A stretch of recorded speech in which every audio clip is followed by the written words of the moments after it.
ఊర్లో నివసిస్తున్నటువంటి అన్నదమ్ములు, అక్క చెల్లెళ్ళు,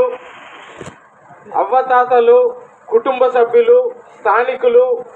అందరికీ కూడా ధన్యవాదాలు తెలియజేసుకుంటూ,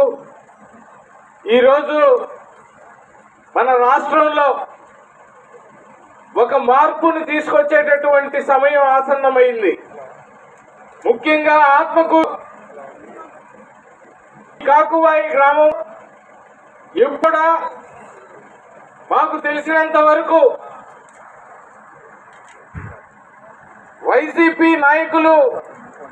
దౌర్జన్యాలు చేస్తున్నప్పుడు, వారి ప్రభుత్వం సాగుతున్నప్పుడు, వారు ఆకతాయితనాలు ఆగకుండా అందరి మీద చూపిస్తున్నప్పుడు